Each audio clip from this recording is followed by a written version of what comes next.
in places, just all over the place, here, there, deep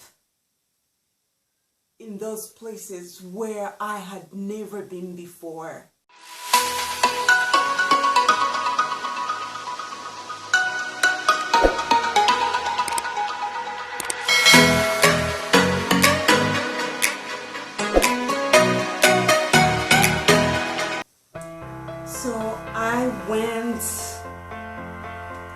So I went and I tried to do the MRI. The first attempt did not work just because, during this period of time, I had also developed another symptom. I wouldn't lie, even up to now, I wouldn't lie straight, flat on my, on the back of my head. Therefore, when I tried to do the MRI, I just couldn't do it just because each time I just went bananas, like when I was put in the machine. But of course, it's a government hospital, and so the guy that was operating the machine told me, okay, you're wasting my time just because there's so many people waiting to have MRI. So I did try it. When I went in the machine, I just couldn't do it. So it was, I actually did some 5 minutes, and mind you, when you are in the MRI machine, you are required to stay still so that they take clear pictures of your brain. But because I was having anxiety attack, I couldn't stay still. So I started screaming like, please get me out of here, I'm gonna die. And you know what? The thing, like when you are in the machine, they strap you so that you don't move a lot, right? But I was like, get me out of here, get me out of here. And the door, even the walls where the MRI machine is, because it is so strong, it's strong magnets. So the doors to to this thing is so heavy, so thick. I didn't know if they heard me, but of course, as they saw the movements and they were not taking clear pictures, and then because I was strapped like even up to here, I started with my leg, get me out of here. But maybe I guess they heard me, because now they came rushing. Actually, the nurse is the one that came in their room where the MRI machine was, and he was like, okay, what is it? And this guy, the male nurse, was so nice. He was so gentle, and he really treated me like a patient. So he was like, oh, are you okay? Is everything okay? Then he put me out of the machine, and then I was like, please help me up. At that point, I was like, the anxiety attack, my heart was racing, and it was just so, Then I told him, look, the only way I'm gonna do this is if you put me under, if you sedate me. And so he said, well, do you want me to call the anesthesiology to come and give you the injection? But at that time, I imagined that no, if I go back in the machine now, this will be it, I will die. So I told him, look, let me come back another day. Let me go home, get better. get over this anxiety, and then I can call you to make an appointment so that I can come back and do it. And that's what I did. So I think it was 4 days later, I called him, I made an appointment, and to make sure the guy that would sedate me was available. So I went back there, and sure enough, they sedated me, and yeah, so this time it worked.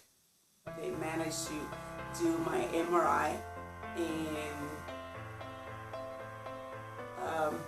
yeah, so again, because they're there, the government hospital, that's they have like a really powerful and very nice machine.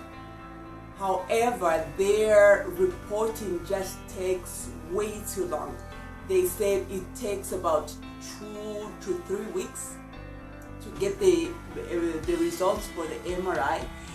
But the guy that was helping me suggested that if I wanted to, or if I can afford, they could give me a CD so that I take it to a private hospital or to see a private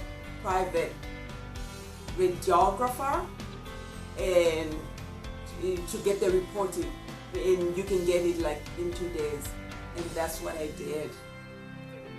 I went there, like even this time I was nervous, so I did a lot of praying. I told God, I haven't been feeling well since 2017. And by the way, my baby was born in 2019. So this is 2019.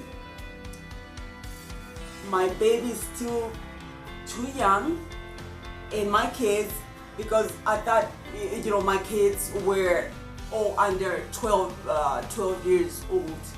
So I was like, please help me find out whatever it is that is bothering me. Help me find out, so that if I need to take any medication for it, then I could just take the medication. And then if there's nothing I can do, if it's so bad, such that there's nothing that I can do about it, but at least I will have found out what it is that I have. I can put the name to it. So I did pray a lot. I asked God to give me courage to face up, get these results. Whatever it is that they'll say the results are, please help me so that I don't collapse when I hear the results. And yeah, and that's what I did. So the day that they called me that the results were actually ready, the report was ready, so we went to pick it up.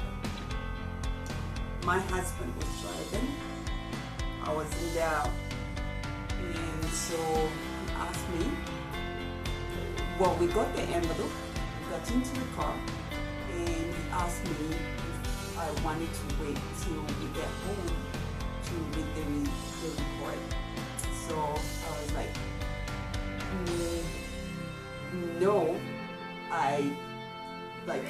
I'm okay. We can just, I can just read the report.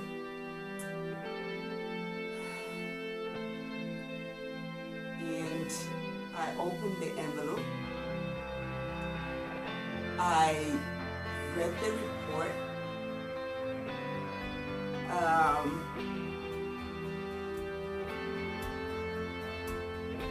I just felt this peace overcome me. Like, I couldn't even believe myself, because after I saw the results and I told my husband what was on the report,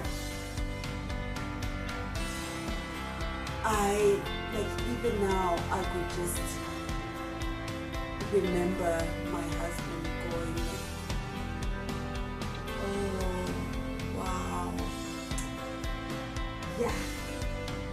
I'm the one that was comforting him. I'm like, no, it's okay, it's gonna be fine. So there on the report, it showed that I had lesions on my brain, and that means that I have MS. MS stands for multiple sclerosis. This disease has no cure.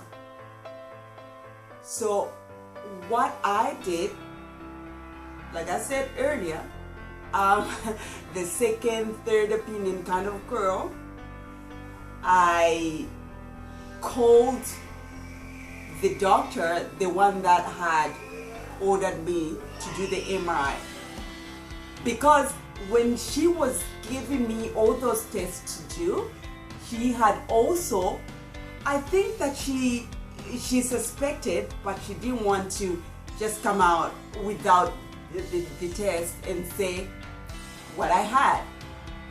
She had told me that when you get the MRI results, find yourself a neurologist.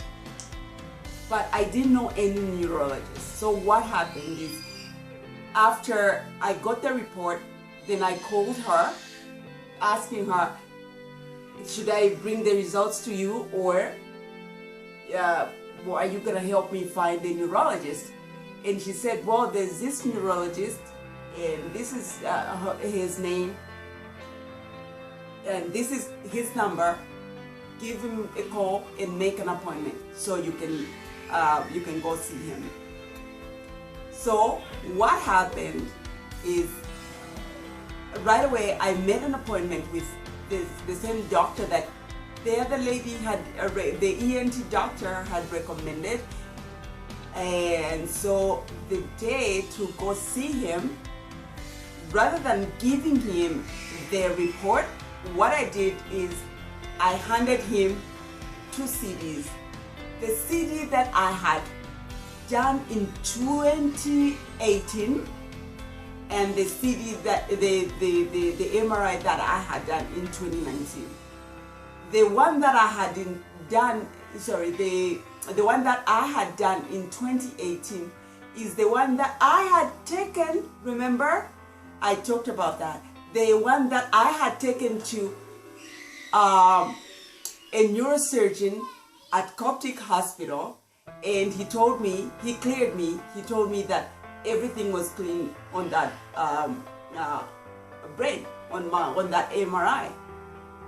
So I just wanted to test this. This new neurologist now I went to see, then he looks at the first CD, and he told me the same results as the report. And then he looked at the one that I had taken in 2018, and then he says, this looks like the same brain. Okay, so what can you see on that MRI?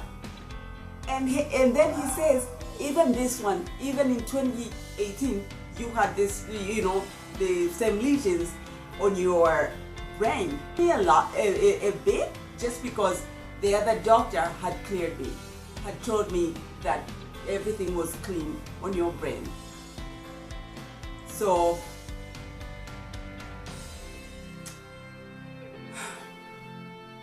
now, at this point, I knew exactly what was wrong with me.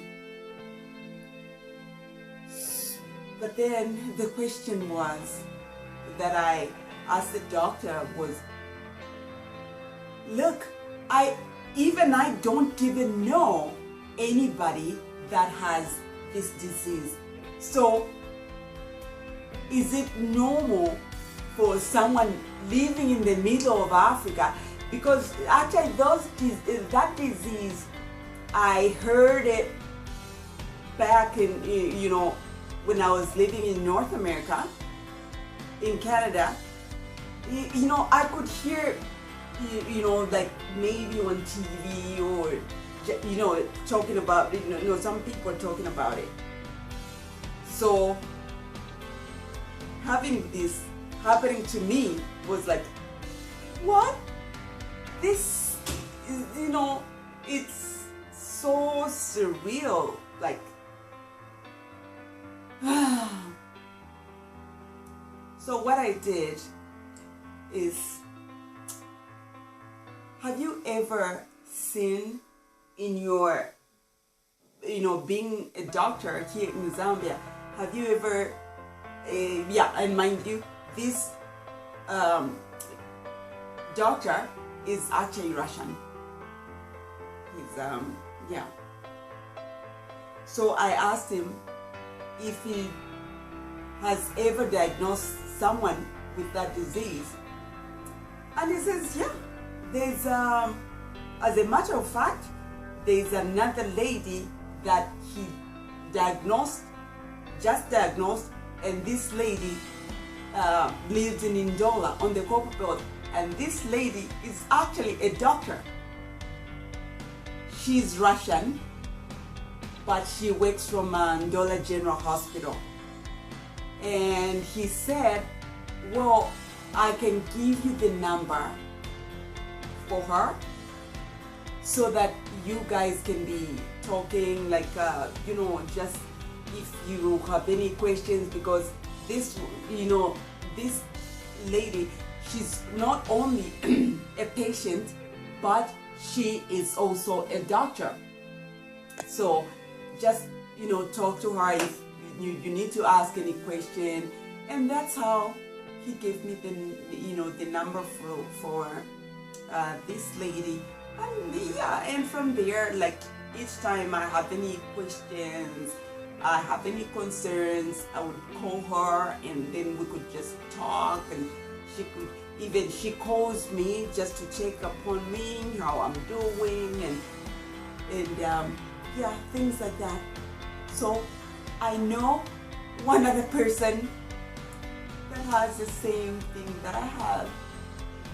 So in case you're wondering, multiple sclerosis, or in short, MS, is actually the disease of the nervous system. It affects the nerves. So anywhere where there's nerves in your body could hurt. It's called autoimmune disease just because the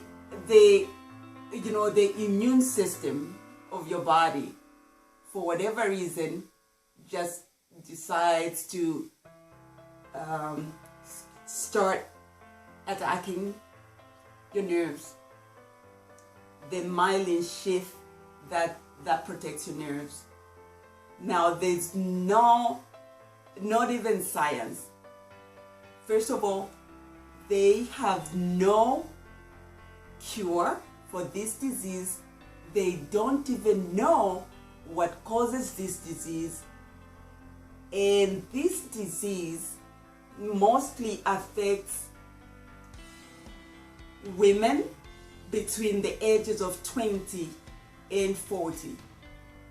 But the ages before 20 or ages after 40, they are not off the hook. There's a lot of some cases of people in those ages. So, but mostly they say it affects people in those ages. But then there's also men and people that are younger than 20 or older than 40 or yeah, whatever. And this is this disease is such